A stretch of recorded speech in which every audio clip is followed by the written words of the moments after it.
जी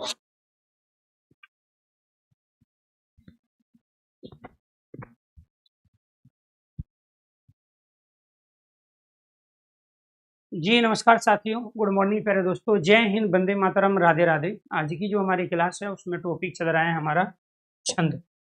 और छंद के अंतर्गत एक नया क्वेश्चन तैयार करते हुए हम छंदों के बारे में पढ़ेंगे। तो इसमें आपको गण के बारे में बताया गया था कि जो गण होते हैं दोस्तों, वो 3 वर्णों का समूह होता है। 3 वर्णों का जो समूह होता है उसको क्या कहते हैं? गण कहते हैं। जैसे आप 3 वर्णों का समूह कोई भी ले लो, जैसे आपने कमल ले लिया, नमक ले लिया, समय ले लिया, या फिर राखी, इसमें भी 3 ही वर्ण है। तो 3 वर्णों का समूह क्या कहलाता है? गण कहलाता है। इसके बाद यहाँ पे गण की जो संख्या है, गण की संख्या, तो गण की संख्या होती है 8। इसके बाद है आपका एक गण सूत्र। क्या है जी? गण सूत्र है। और गण सूत्र क्या है जी आपका? ये माता, राजभान, शलभ, ये आपका है गण सूत्र। ये आपका क्या है जी? गण सूत्र है। यहाँ पर क्या होगा जी? 3 वर्णों का समूह बनाएंगे जी। ये से क्या हो गया आपका? यगण। मैं से क्या हो गया जी आपका? मगध। मैं से हो गया मगध। इसके बाद तय से हो गया अगण। और रे से हो गया आपका रग। ये 4 आपके हो गए गण। इसके बाद 5वां गण क्या है जी आपका? 5वां गण हो गया आपका जगण। 6ठा हो गया आपका भगण। 7वां हो गया आपका नगण। और 8वां हो गया जी आपका सगण। ये क्या है जी आपका? 8। लास्ट में देखो जी, भय भी आ गया आपका ये वाला, यहाँ से न भी आ गया, स भी आ गया। लय का अर्थ होता है लघु। लय का अर्थ क्या होगा? लय का अर्थ होता है लघु, ये वाला जो लय आप। और गय का अर्थ क्या होता है? गय का अर्थ होता है गुण। बात समझ में आई? ये आपको ध्यान रखना है, ठीक है। इसके बाद 3 वर्णों का समूह बनाना है हमें। कैसे बनेगा 3 वर्णों का समूह? ये देखो, यहाँ से लेके यहाँ तक ये 3 वर्णों का समूह है। यह माता, तो यहाँ हमने यह माता लिख लिया। अब आपका ये कंप्लीट हो गया, तो एक आगे से हटा के एक पीछे जोड़ना पड़ेगा 3 वर्णों का समूह बनाने के लिए। तो फिर क्या बन गया आपका? यहाँ मातारा। तो इसमें बन गया जी आपका मातारा। इसके बाद में फिर यहाँ पर क्या है जी? ये मैं कंप्लीट हो गया। तो ये 3 वर्णों का समूह है आपका। ये क्या हो गया आपका? यहाँ ताराज। ये क्या है जी? यहाँ ताराज। ये तय कंप्लीट हो गया। ये क्या हो जाएगा जी आपका? यहाँ राजभा। ये क्या हो जाएगा यहाँ पे? राजभा, ठीक है जी। ये क्या है? राजभा। इसके बाद में ये कंप्लीट हो गया जी आपका राजभा। यहाँ पर रगण तक। अब ये 3 वर्णों का समूह ये बनाया हमने। ये बन गया आपका जभान। यहाँ जय तक कंप्लीट कर लिया। अब इसमें आगे बढ़ो, यहाँ पे भानस। 3 वर्णों का समूह क्या बन जाएगा? भानस। अब यहाँ पे आगे बढ़ते हैं। ये कंप्लीट हो गया आपका भय तक। तो ये यहाँ से लेके यहाँ तक क्या बन जाएगा आपका? नसल। ये क्या बन जाएगा आपका? नस्ल। ठीक है, ये कंप्लीट हो गया। तो ये क्या बन गया आपका यहाँ पे, ये सलगा बन गया। ये क्या बन गया आपका यहाँ पे, सलगा। ठीक है जी, ये बन गया आपका यहाँ पर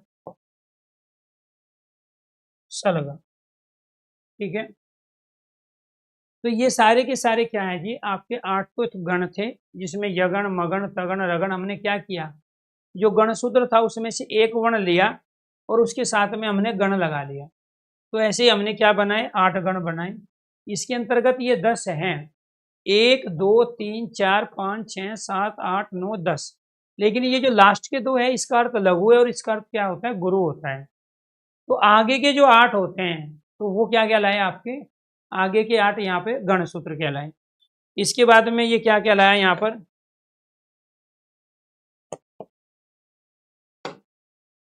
ये आपको ध्यान रखना है, यह माता मातारा। तो ये आपकी मात्रा इन पे आप लगा के उसके आधार पे बताओगे कि आखिर कौन सा इसके अंतर्गत यगण के अंदर कितनी मात्रा लघु की, कितनी मात्रा गुरु की होती है।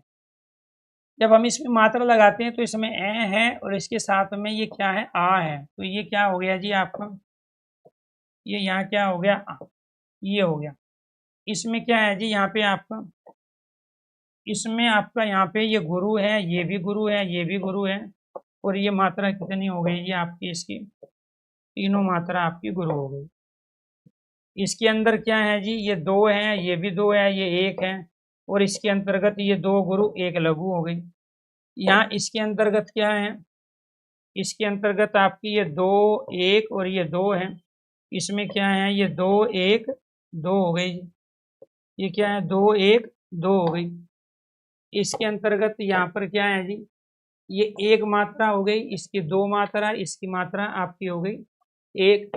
तो यानी कि 1 2 1 हो गई। इसकी मात्रा कितनी है, इसकी मात्रा 2 1 1 है। तो इसकी मात्रा आपकी हो गई 1 गुरु 2 लघु हो गई। इसकी मात्रा कितनी है, इसकी मात्रा 1 1 1 है। तो ये मात्रा कितनी हो गई यहाँ पर, ये मात्रा आपकी तीनों लघु हो गई। इसकी मात्रा कितनी है, इसकी मात्रा 1, यहाँ पर ये आपकी 1 लघु 2 लघु 1 गुरु है। इसकी मात्रा हो गई आपकी 2 लघु हो गई और 1 हो गई आपकी गुरु। 2 लघु हो गई जी, 1 हो गई आपकी गुरु। तो ये आपको ध्यान रखना है। तो वो आपसे क्या पूछेगा, वो ये मात्रा दे देगा, ये वाली, और 4 ऑप्शन देगा, यगण मगण तगण और रगण। वो कहेगा कि ये मात्रा बताइए किससे संबंधित, आप कहोगे रगण। फिर वो क्या कहेगा, तगण की मात्रा बताइए, 4 ऑप्शन आपको ये मिल जाएंगे।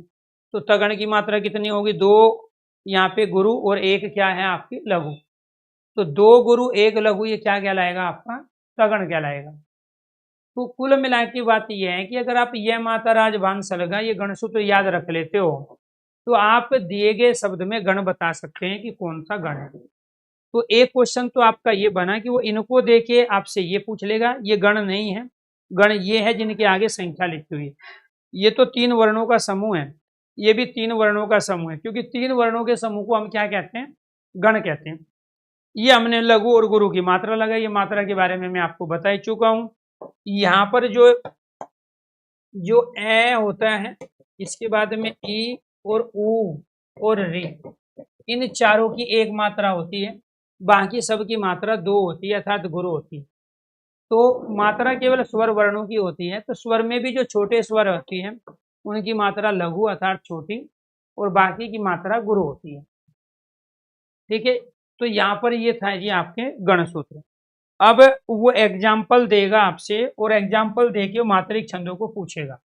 जैसे फॉर एग्जाम्पल यहाँ पे दे दिया उसने ये वाला, काहे यू पाए, काहे यू पाए,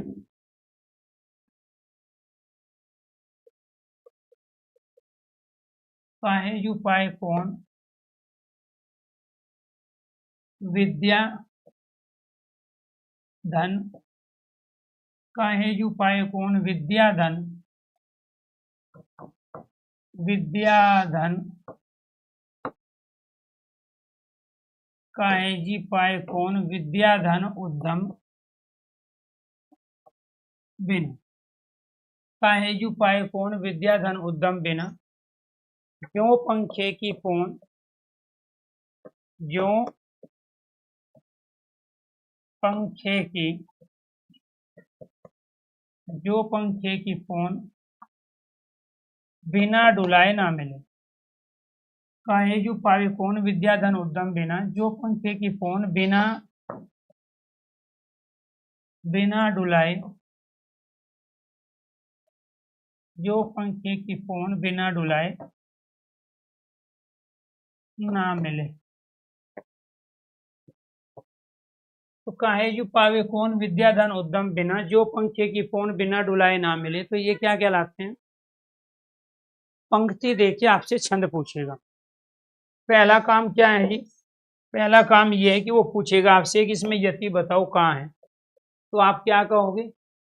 कौन और पोन के बाद में यति लगे हैं। तो ये क्या कहलाए? जहां अल्प विराम लगा होता है, जो ठहराव होता है, उस अल्प विराम ठहराव को हम क्या कहते हैं? यति कहते हैं।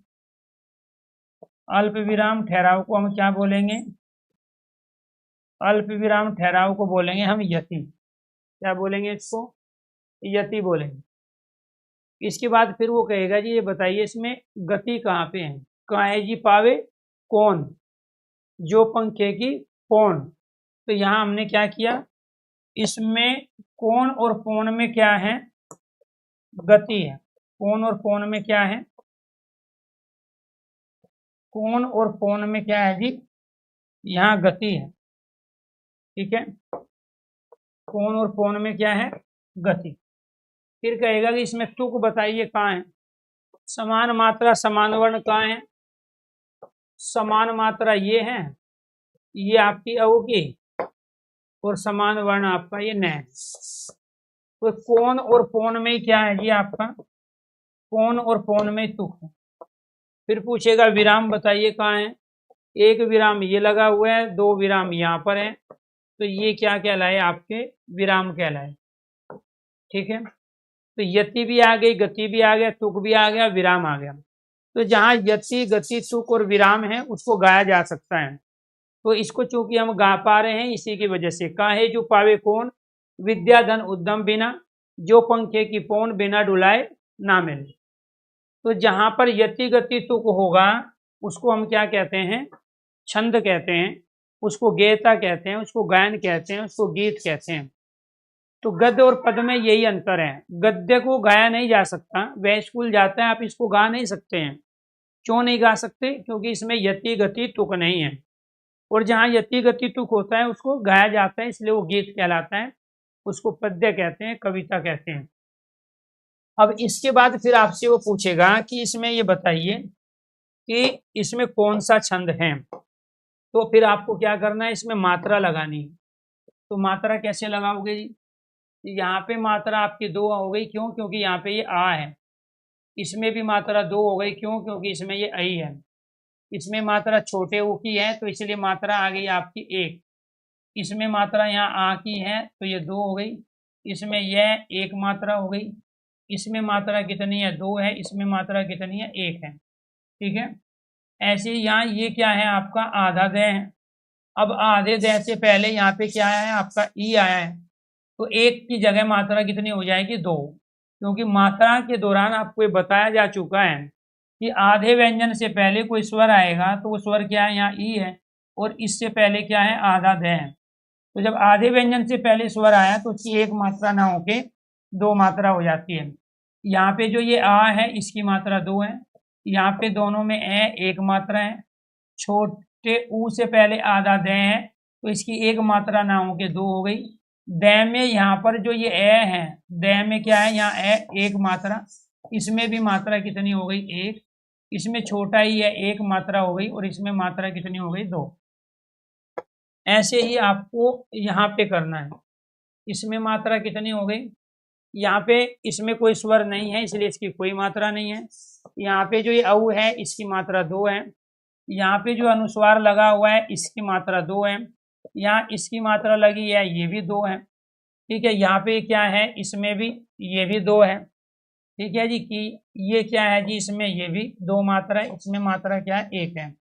इसके बाद तो ये मात्रा 1 है, इसमें मात्रा 2 है, इसलिए छोटा जो ऊ है इसमें मात्रा 1 है, इसमें आ है इसमें मात्रा 2, इसमें आई है इसमें भी मात्रा 2, इसमें क्या है ना, इसमें भी मात्रा 2 है, इसमें छोटा ई है मात्रा 1 है, और इसमें आई मात्रा, इसमें भी मात्रा क्या है 2 है।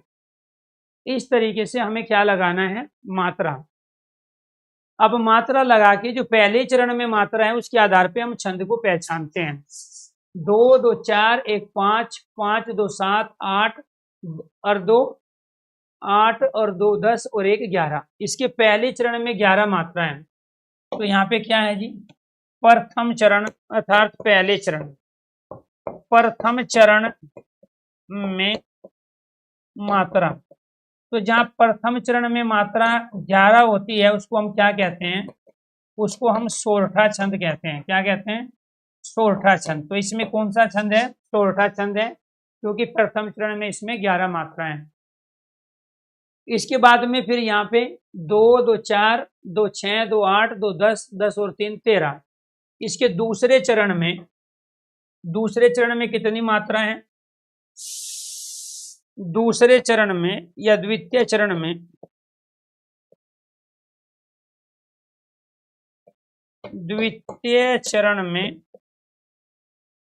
मात्रा। तो द्वितीय चरण में कितनी मात्रा है, 13। तो सोरठा के पहले चरण में 11 मात्रा होती है, दूसरे में 13 होती है, ये आपको ध्यान रखना है।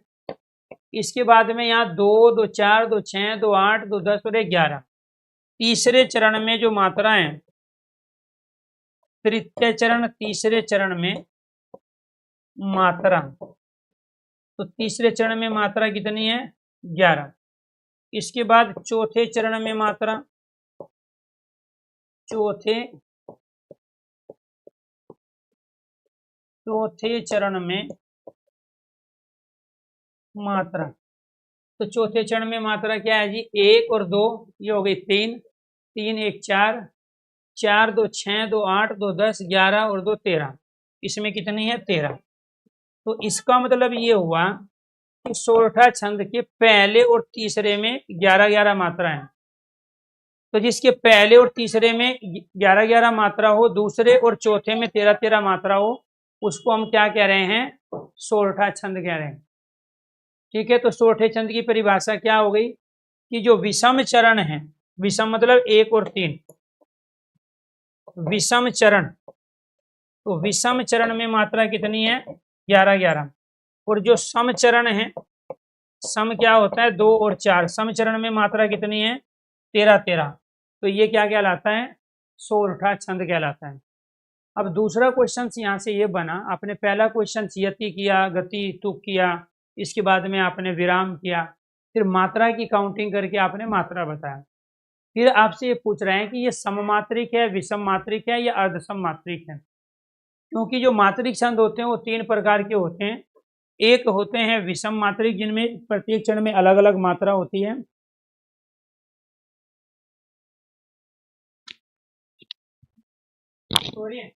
पहले नहा ले।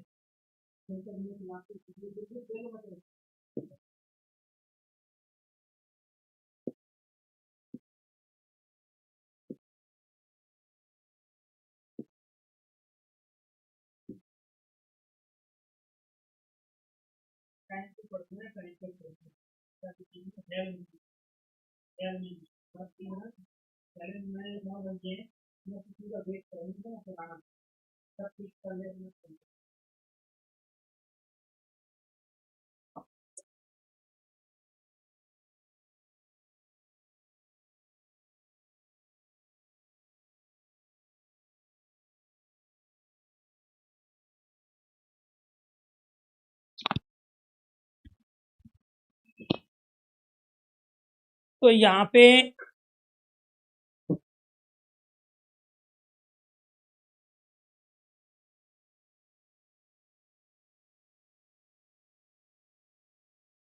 आपको ये ध्यान रखना है,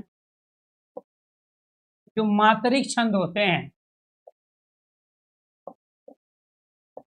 मात्रिक छंद के प्रकार। तो मात्रिक छंद के कितने प्रकार हैं, तीन प्रकार होते हैं मात्रिक छंद के। एक प्रकार होता है सममात्रिक छंद।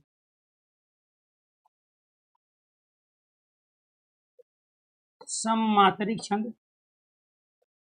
दूसरा होता है विषम मात्रिक छंद। विषम मात्रिक छंद। और एक तीसरा प्रकार है अर्धसम मात्रिक छंद। तो ये आपको ध्यान रखना है। सममात्रिक छंद क्या है? जहां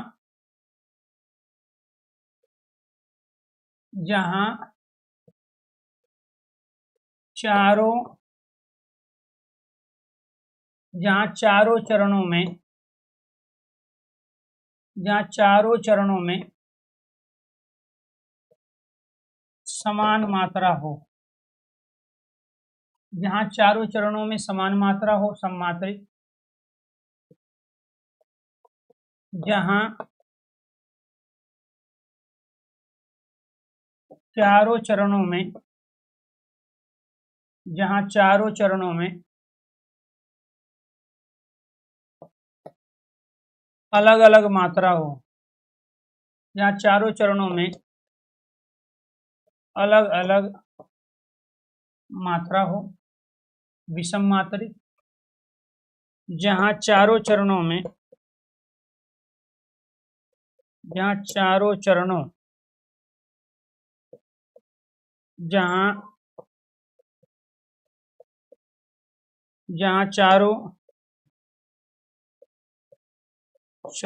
से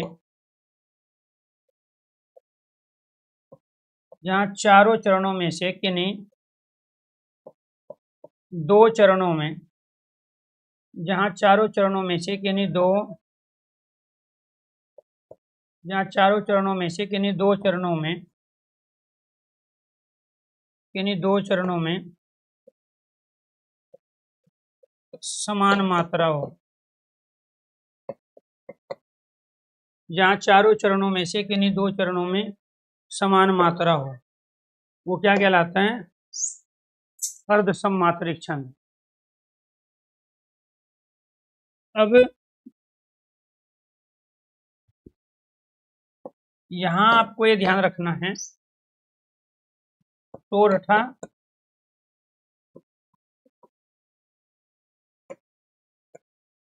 सोरठा,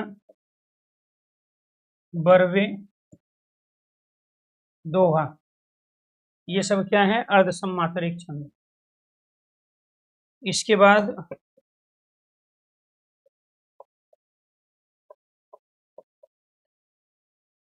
कुंडलियां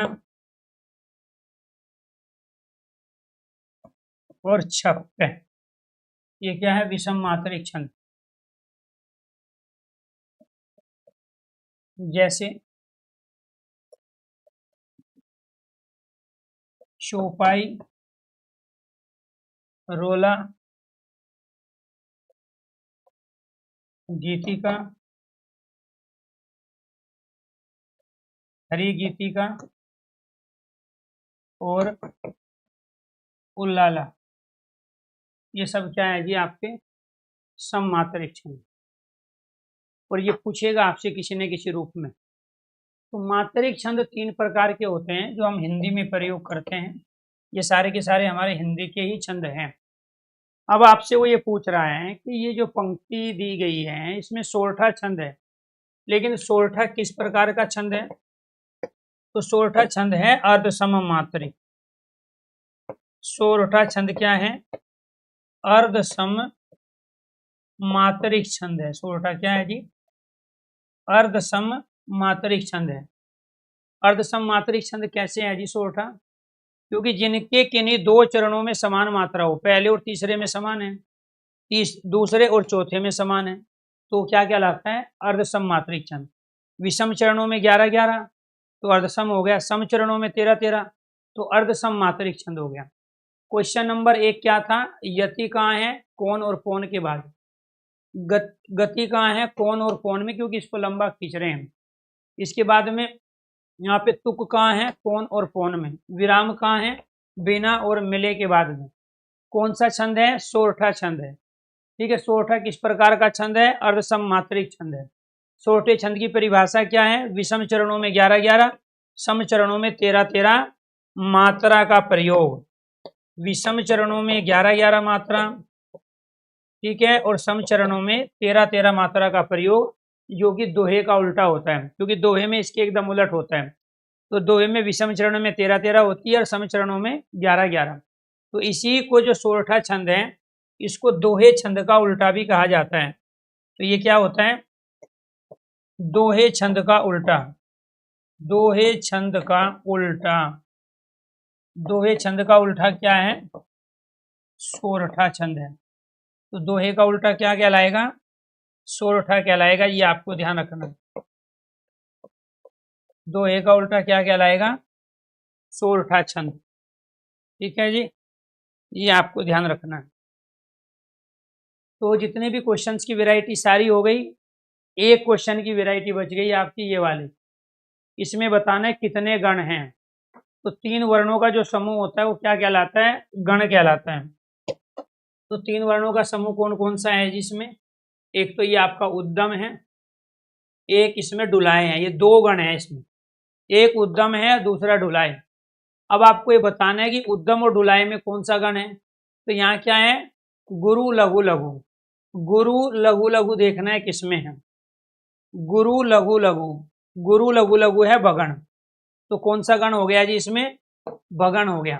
तो ये वाला जो गण है आपका, इसमें हो गया जी भगण। इसमें लघु और गुरु गुरु, लघु और गुरु गुरु किसमें है, लघु और गुरु गुरु है आपके यगण में। तो इसमें क्या हो गया जी आपका, इसमें हो गया आपका यगण। इनके अलावा और कोई भी क्वेश्चन यहाँ से नहीं बनता है। छंद से बनने वाले हर तरह की क्वेश्चंस की वैरायटी आपके सामने है। इसमें यहाँ भगण है उद्दम में, और डुलाई में क्या है, यगण है। इस पूरी पंक्ति में 2 ही गण थे, क्योंकि 3 वर्णों के समूह को हम गण कहते हैं। 1, 2 और 3, 1, 2 और 3, ये 3 वर्णों का समूह था, आपको गण बताए गए। क्लियर। तो ये क्या कहलाया जी, ये कहलाया आपका सोरठा। अब आ जाओ यहाँ पे, अब आपको बताना है इसमें कौन सा छंद है, कितने गण हैं और कौन कौन सा गण है। चंपक हरवा, चंपक हरवा अग मिली अधिक सुहाय। चंपक हरवा अंग मिली अधिक सुहाय। इसके बाद में तीसरा, कारज धीरे होत हैं, कारज धीरे होत हैं, काहे होत अधीर। कारज धीरे होता है, काहे होत अधीर। कारज धीरे होत हैं, काहे होत अधीर।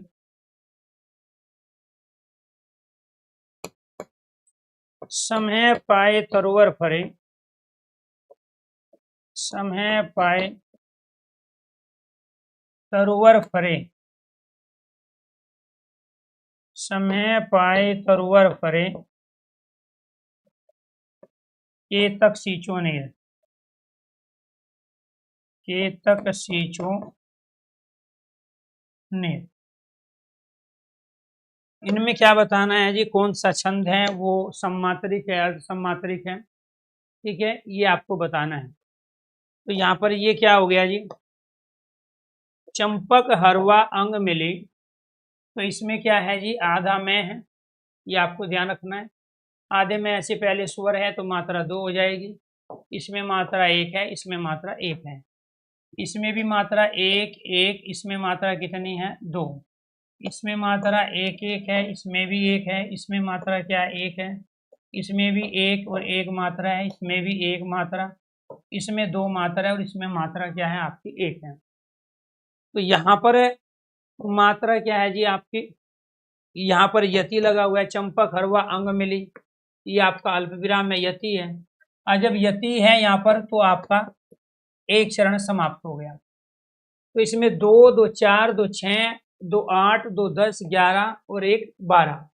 तो जो 12 मात्रा वाला छंद होता है इसमें कितनी मात्रा है, 12 मात्रा है प्रथम चरण में। और 12 मात्रा वाला छंद क्या कहलाएगा जी, 12 मात्रा वाला छंद है, इसमें मात्रा है पहले चरण में 12 और 12 मात्रा वाला छंद है यहाँ पर बरवे छंद है। इसमें क्या है, 12 मात्रा वाला छंद बरवे। ठीक है, इसके दूसरे चरण में कितनी मात्रा है, 1 2 3 4, 4 और 2 6 और एक 7। तो दूसरे चरण में कितनी मात्रा है, 7। तो जिसके पहले चरण में 12 मात्रा हो, दूसरे में 7 मात्रा हो, उस छंद का नाम क्या है, बरवे छंद है। ठीक है, उस छंद का नाम क्या है, बरवे छंद है।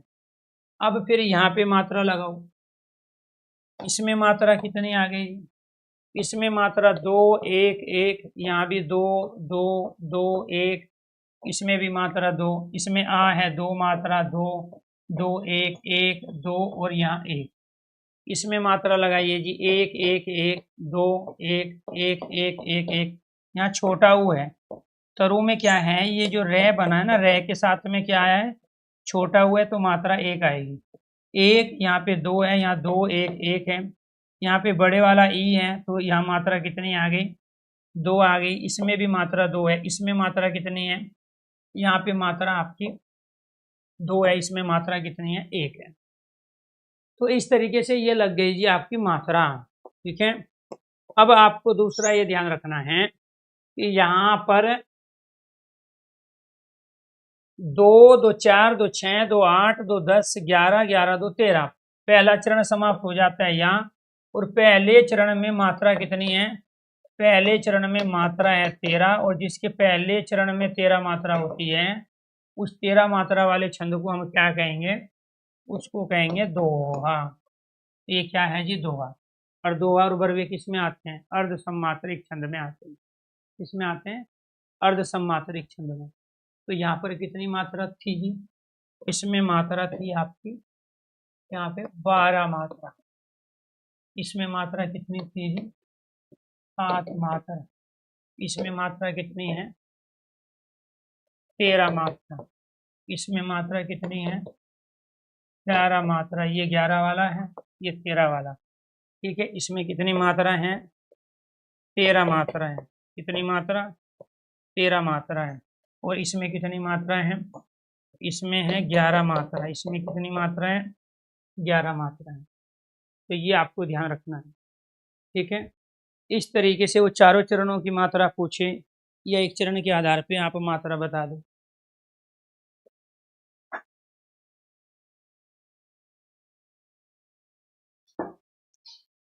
क्लियर,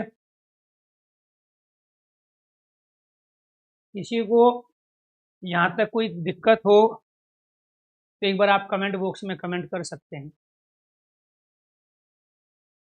तो यानी कि आपको इससे पहले ये बताया गया था कि 11 मात्रा वाला सोरठा है, 12 मात्रा वाला बरवे है, 13 मात्रा वाला क्या कहलाता है, दोहा छंद कहलाता है। 13 मात्रा वाला दोहा। और यहाँ पे आपको थोड़ी देर पहले ये बताया गया कि यहाँ पर कहाँ गया जी,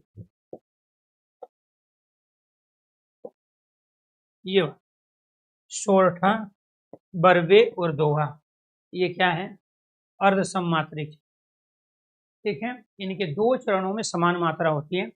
जैसे सोरठे के पहले और तीसरे में 11 11, दूसरे और चौथे में 13 13, दोहे में, बरवे में पहले में जो है 12, तीसरे में 12, दूसरे चौथे में 7 7। दोहे के अंतर्गत पहले और तीसरे में 13 13, दूसरे और चौथे में आपको ध्यान रखना है क्या है, आपकी 11 11 मात्रा। अब मुद्दा आता है एक क्वेश्चन का कि इसमें कितने गण हैं। तो गण कितने हैं जी इसमें, एक गण तो आपका ये रहा, दूसरा गण ये रहा तीनों, एक ये रहा, एक गण आपका ये रहा, 4 गण इसमें हो गए। इसके अंतर्गत कितने गण हैं? 1, 2, 3 और 4, यानी कि दोनों में, यहाँ बर्वे के एग्जाम्पल में, दोहे के एग्जाम्पल में 4 गण हैं। अब इस गण को कैसे बताओगे? यहाँ पे लिखो, यहाँ पे लिखो, ये माता राजभान सलगा। ये सूत्र लिख लिया आपने ऐसे, ये माता राजभान सलगा। ये लिखने के बाद में आप इस पे मात्रा लगा लो, 1, 2, 2, 2, 1, 2, 1, 1, 1, और ये क्या कहलाया आपका? 2 कहलाया। ठीक है, ये आपको ध्यान रखना। ठीक है जी, ये माता राजभान सलगा हो गया आपका। अब इसमें क्या है? 2, 1, 1। अब इसमें 2, 1, 1 ढूंढो, ये रहा आपका 2, 1, 1 आपका ये है, और ये कहां से शुरू है? भय से, और भय से क्या हो गया? भगन। तो इसमें हो गया जी आपका भगन। अब 1, 1, 2 यानी कि लघु लघु गुरु, तो लघु लघु गुरु क्या कहाँ है? ये रहा, 1, 1, 2 है ना आपका, तो यहां से शुरू होता है और यहां जाके खत्म होता है, तो 1, 1 और ये आपका 2, तो ये क्या हो गया जी आपका? सगण। तो इसमें आपका कौन सा गण हो गया? सगण हो गया। अब आ जाओ आप तीसरे पे, 1, 1, 1, तो 1, 1, 1 ये रहा आपका, 1, 1 ये रहा, और 1 ये रहा, यहां से लेके यहां तक, ये कह रहा हूं मैं, यहां से लेके यहां तक, ये क्या हो गया जी आपका? नगण। इसमें कौन सा गण हो गया? नगण। इसके बाद में लघु गुरु लघु, तो यहाँ पे क्या आएगा? 1, 2 और 1, यहां से लेके यहां तक, यहां से लेके यहां तक, 1, 2, 1, 1, 2, 1, तो ये क्या हो गया जी? यहां से जैसे जगन हो गया, जैसे क्या हो गया? ये जगन। ठीक है, तो इसमें आपके चारों के चारों गण हो गए। अब इनको देख लो, इसमें क्या? 2, 1, 1 यानी कि गुरु लघु लघु, तो ये क्या है जी आपका? यहाँ गुरु लघु लघु, तो भैं से भगण, तो कारज में कौन सा गण हो गया? भगण हो गया। इसके बाद अधीर में क्या है? 1, 2, 1, तो यहाँ पे 1, 2, 1 किस में है? 1, 2, 1 ये जगण में है, इसमें कौन सा गण हो गया आपका? जगण हो गया। ठीक है, अब इसमें देखो, 1, 1, 1 है, तो 1, 1 किस में होता है? 1, 1, 1 ये रहा, 1, 1, 1 कहाँ है? यहां से लेके यहां तक, इसका मतलब क्या हो गया? इसके समय के अंतर्गत कौन सा गण है? नगण है नगण। फिर ये क्या है आपका? केतक। लघु गुरु, ये गुरु लघु लघु, यानी कि यहाँ पे गुरु और 2 लघु है, तो इसमें कहाँ हो जाएगा? गुरु और 2 लघु ये रहा, ये हो गया आपका भगन। ये क्या है जी आपका? ये आपके 2, 1, 1 यहां से लेके केवल यहां तक, यहां से लेके केवल यहां तक, तो ये क्या हो गया? गुरु और 2 लघु, ये किसमें है? भगन में, तो ये आपका भगन हो गया। तो इस तरीके से आपने दोनों में जो 4 4 गण थे, वो गण भी बता दिए कि किसमें कौन सा गण होगा और कैसे। ठीक है,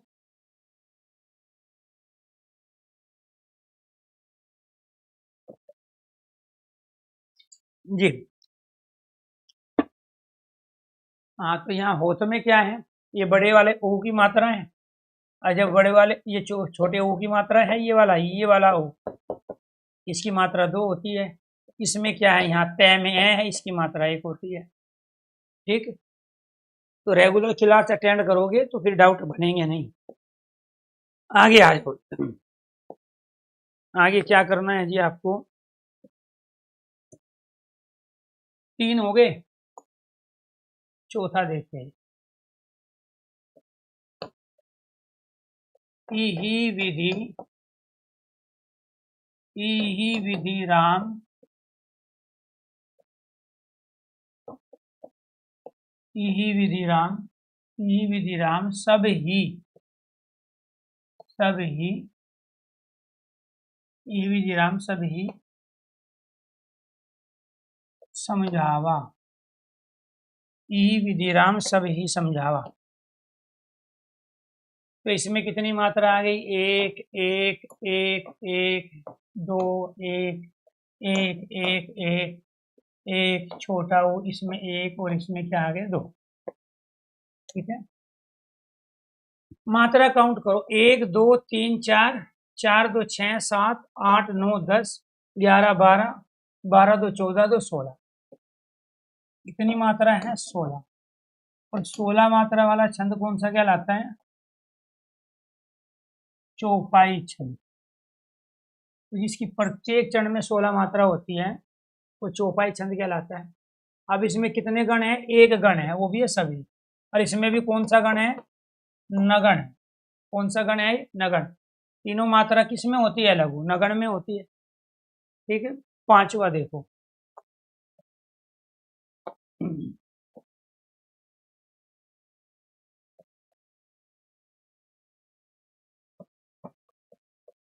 नीला अंबर परिधान, नीला अंबर परिधान, हरित पट पर, नीला अंबर परिधान हरित पट पर सुंदर है। नीला अंबर परिधान हरित पट पर सुंदर है। यहाँ पर क्या हो गया? यहाँ बड़ा ई है, इसमें भी दो मात्रा है, इसमें एक है, एक एक, दो एक एक एक एक एक एक एक एक, इसमें आधा व्यंजन है, उसके साथ स्वर है। तो मात्रा कितनी हो गई? एक की जगह दो, इसमें एक एक, और इसमें मात्रा दो। अब यहाँ पे देखो जी क्या है? दो दो चार पाँच छः सात आठ, दो 10 11 12 13 14 15 16 17 18, दो 20 20 दो 22, और दो 24। तो इसमें कितनी मात्रा हो गई? 24 मात्रा। 24 मात्रा वाला क्या कहलाता है? रोला छंद कहलाता है। कौन सा छंद हो गया? रोला छंद हो गया। तो 24 मात्रा वाला कौन सा छंद है? रोला छंद है। क्लियर? ये आपको ध्यान रखना है, 24 मात्रा वाला रोला छंद। इसके बाद क्या है?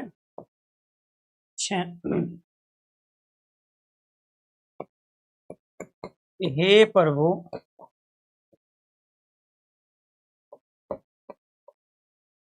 हे प्रभु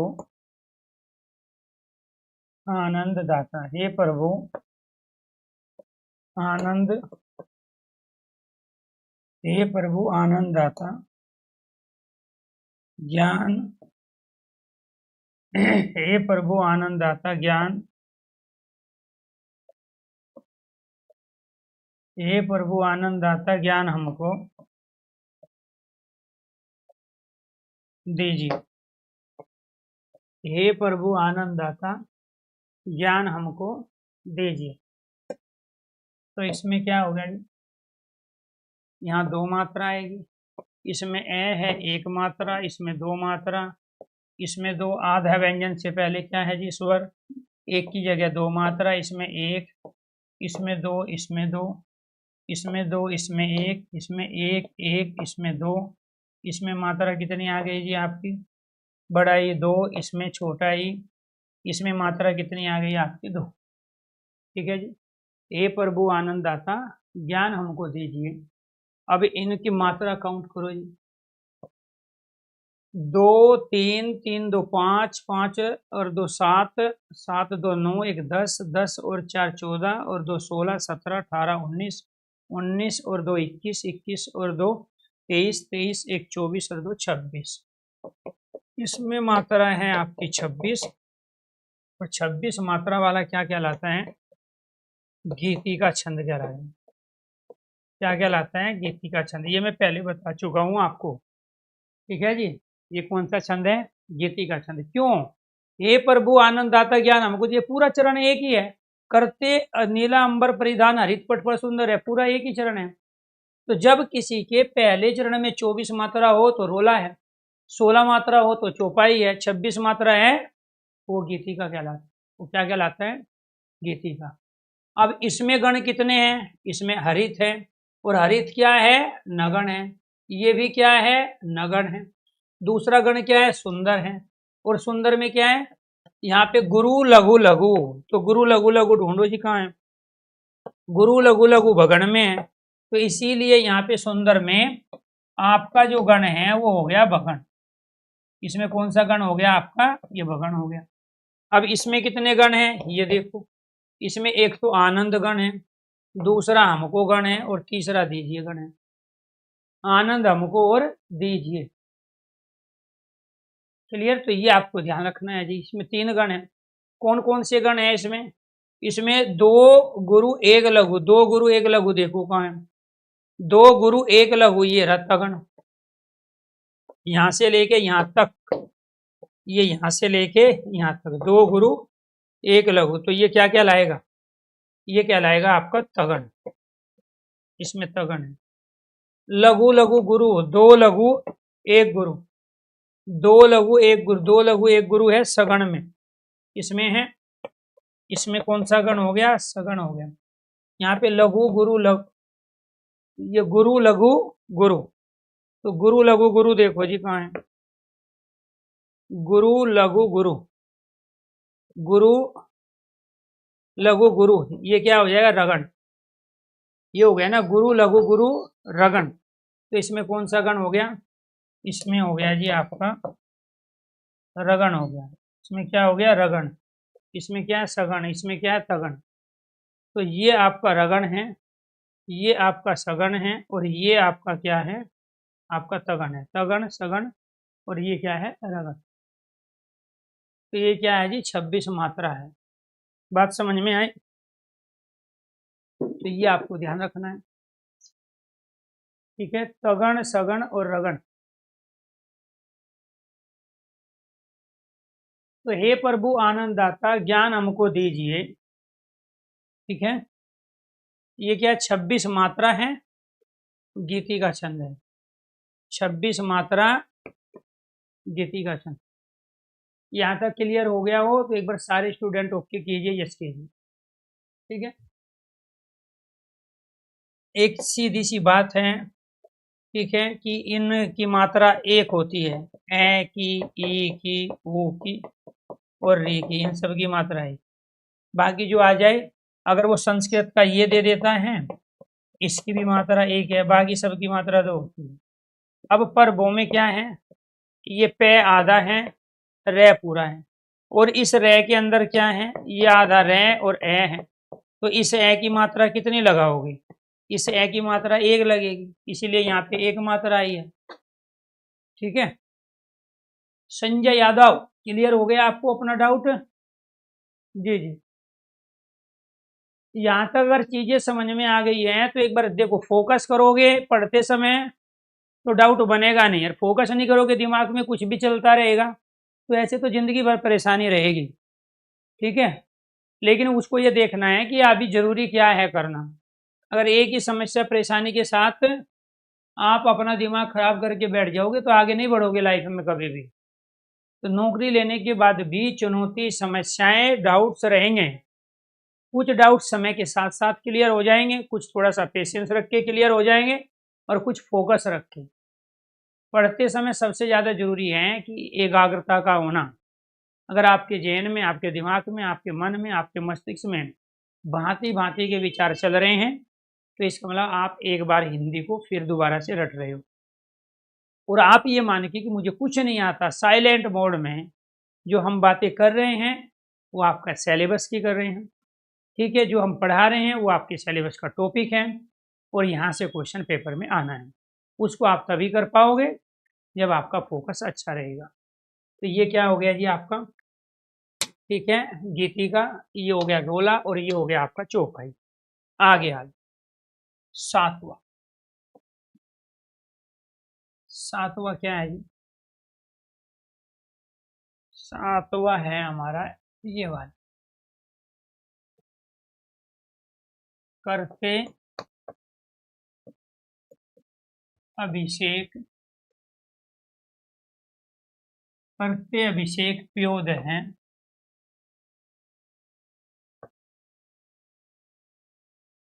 करते अभिषेक प्योद हैं बलिहारी, करते अभिषेक प्योद है बलिहारी इस देश, हरी इस देश। मात्रा लगाओ, 1 1 2, 1 1 2 1, 1 2 1, इसमें 2, 1 1 2 2, 1 1 2 1, इसमें क्या है 2।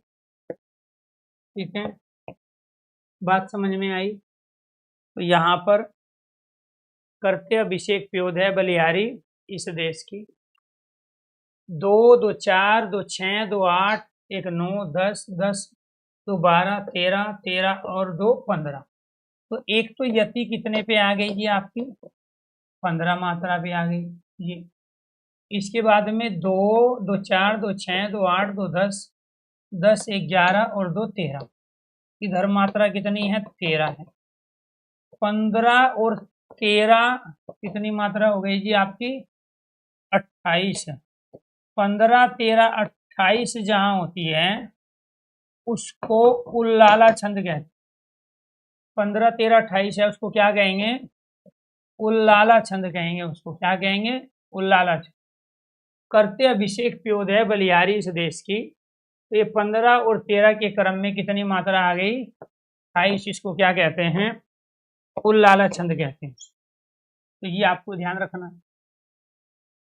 तो ये क्या है आपका, अगर यहाँ पर ये ध्यान रखना है ये 16 मात्रा और इधर 12 मात्रा मिलके 28 होगी, तो ये कहलाएगा हरि गीतिका।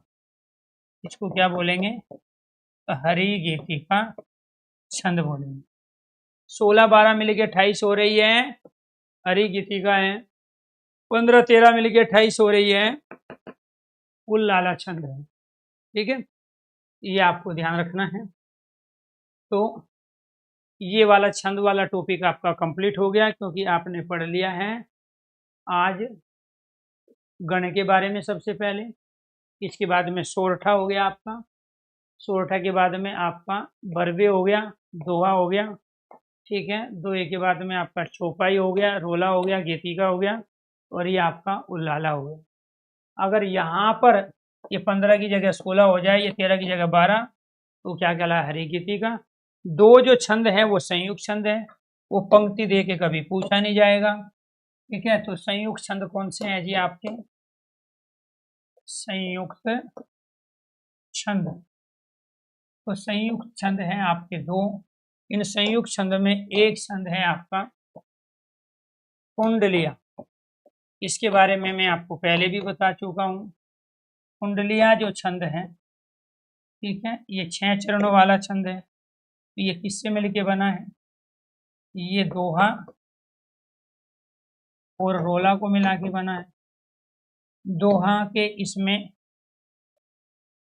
4 चरण है और रोला के इसमें 2 चरण है। टोटल जो चरण की संख्या हो गई 6 चरण। ठीक है, इसके बाद दूसरा जो है हमारा वो है छप्पे। दूसरा छंद क्या है, छप्पे छंद है।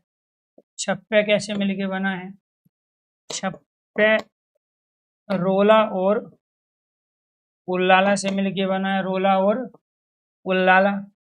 इसके अंतर्गत क्या है, रोला के 2 चरण हैं, उल्लाला के 4 चरण हैं। टोटल चरण कितने हो गए 6। 6 चरण वाले छंद कौन कौन से हैं, कुंडलिया और छप्पे। ठीक है जी, दोहा और रोला को मिला के कौन सा छंद बनता है, कुंडलिया।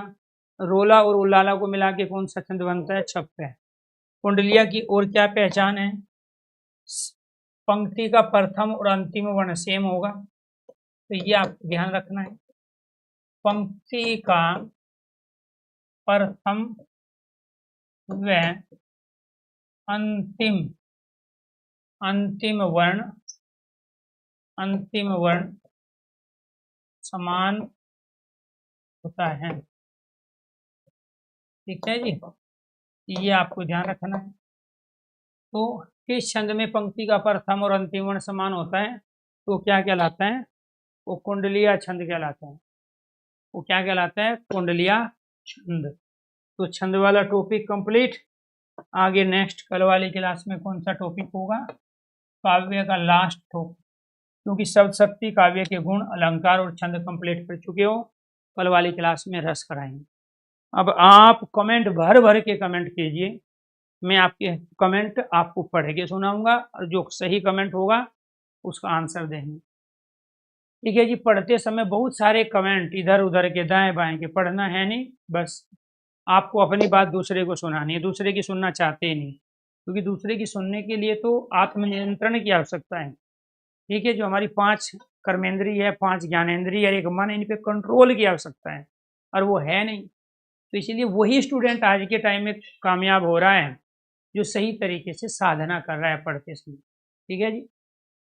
हाँ जी, हम भी करा देंगे जी, इसको काल को, वाच्य को भी करा देंगे, टेंशन ना ले। वो ऐसे टॉपिक नहीं है। अगर जो टॉपिक आप चाहते हो कि ये पहले पढ़ा दिए जाए या ये हमारे नहीं हुए हैं, तो Hindi by Arun sir YouTube channel पे जाइए। ठीक है, हिंदी बाई अरुण सर, ये यूट्यूब चैनल का नाम है। अब आप वहां से अपना काल और वाच्य दोनों निकालिए। ठीक है, काल व वाच्य एक नहीं है, बल्कि 2-2 क्लास मिलेगी आपको इनकी। ठीक है, 2 क्लास इसकी मिलेगी आपको, थ्योरी की 2 क्लास इसकी मिलेगी। तो अगर आप ये 4 क्लास सुन लेते हो, 2 क्लास इसकी मिलेगी आपको वाच्य, और फिर आपको क्या करना है? फिर प्रैक्टिस करना है। फिर क्या करना है? प्रैक्टिस। ठीक है जी, प्रैक्टिस क्लास, और 2-2 क्लास प्रैक्टिस है। इन्हीं टॉपिक की 2-2 क्लास प्रैक्टिस है। इनसे बार क्वेश्चन आपकी परीक्षा में आना ही नहीं। अगर किसी को जल्दी है, मेरे टॉपिक रह गए हैं, मेरे टॉपिक मुझे पहले करा दिए जाए, यहाँ तो चलूंगा मैं अपने अनुसार। ठीक है जी। अगर आपको टॉपिक कंप्लीट करने हैं तो Hindi by Arun sir YouTube channel पे जाओ। 2 क्लास काल की है, थ्योरी की क्लास है। 20 मिनट के शो में, 30 मिनट के शो में मैं ये थ्योरी में पढ़ाया हूँ। ठीक है, ये भी थ्योरी है वाच्य की। और उसके बाद में फिर क्या करना है? टॉपिक वाइज प्रैक्टिस करो आप। 2 क्लास काल की, 2 वाच्य की। यहाँ पे इनसे बाहर एक भी क्वेश्चन आपके पेपर में आ गया तो सारी गलती मेरी। लेकिन समस्या क्या है? पढ़ना नहीं है, बस दूसरे को जताना है कि मैं तैयार हूं पढ़ने के लिए। पढ़ना होता तो आपके पास बहुत सारी चीज ऐसी हैं, ठीक है, कि आप चीजों पे फोकस करके अब तक फ्री हो गए होते। यहाँ तक जो आप आए उसकी नौबत आपको इसीलिए पड़ी कि आप कभी ना तो पहले सीरियस रहे, ना अब सीरियस हो, ना आगे आने वाले समय में होने वाले हो। बस दुनिया तैयारी कर रही है, इसलिए हम भी कर रहे हैं। और फाइनल सिलेक्शन उसी का ही होना है जो उस भीड़ में से स्मार्टनेस का प्रयोग कर रहा है। और जो दूसरों में कमी ढूंढ रहे हैं, दूसरे क्या कर रहे हैं, दूसरों को क्या करना चाहिए, इस बारे में जो ज़्यादा आत्मचिंतन में लगे हुए हैं, वो विद्वान, लेखक, साहित्यकार तो बन सकते हैं, लेकिन सरकारी नौकरी में सरकार के दामाद नहीं बन सकते। तो इसीलिए आपसे मेरी रिक्वेस्ट है, गुजारिश है कि अगर आपको कोई भी टॉपिक जो अभी तुरंत पढ़ना है, कुछ ही मिनटों में, सेकंडों में, घंटों में, आपके लिए मैं चैनल बनाया था। और ये वही चैनल है जो पेड कोर्स में बच्चा पढ़ने के बाद में उसका रिवीजन नहीं हो पाता, उसके कुछ डाउट्स हो जाते हैं, बहुत सारे बच्चे लाइव होते हैं, सबके कमेंट नहीं लिए जा सकते, कमेंट बच जाते हैं, उस बच्चे का डाउट बच जाता है। तो फिर हम यूट्यूब पे खड़े होके उनको थ्योरी की क्लास देते हैं, टॉपिक वाइज पढ़ाते हैं, फिर मिक्स क्वेश्चनों के साथ पढ़ाते हैं। क्लियर? ये आपको ध्यान है। एग्जाम की पॉसिबिलिटी मैंने आपको कई बार पहले भी कहा, अभी भी कह रहा हूँ, जिस भी स्टूडेंट, बुरा नहीं मानना, मैं जो कहूँगा वो सच कहूँगा। ठीक है, अब वो किसी को अच्छा लगेगा, किसी को बुरा लगेगा। ठीक है, ये 5 क्वेश्चन जिसके भी दिमाग में चल रहे हैं, सर जी वैकेंसी कब आएगी, ध्यान से सुनना आप, सर जी वैकेंसी कब आएगी, तो तैयारी नहीं कर रहा है, वो नोटंकी कर रहा है। सर जी कितनी पोस्ट आएगी, ठीक है, वो तैयारी नहीं कर रहा, केवल दिखा रहा है कि हाँ सर मैं भी पढ़ूंगा, मैं तैयारी करूंगा। ये दूसरा क्वेश्चन था। तीसरा क्वेश्चन, मेरिट कितने पे जाएगी सर जी। और चौथा क्वेश्चन, सर एग्जाम कब होगा। ठीक है जी, सर हमारा सिलेक्शन होगा या नहीं होगा, हमारा सिलेबस क्या है सर जी। ये 5 क्वेश्चन जिस साल आपके दिमाग में आ गए और आपने किसी से इस क्वेश्चनों को पूछा तो समझ लो उस साल आपका सिलेक्शन होने वाला है। पढ़ने वाले स्टूडेंट के दिमाग में कभी नहीं आना चाहिए कि हमारा सिलेबस क्या है, क्योंकि आप सबकी एज 18 से 20 साल से ज़्यादा है। और आज भी अगर टीचर आपको सिलेबस बताएंगे तो इसका मतलब आप बनी बनाई खीर खा के भर्ती होना चाहते हो, और आज तक ऐसा नहीं हुआ। इसकी बुक उसमें भी सिलेबस होता है।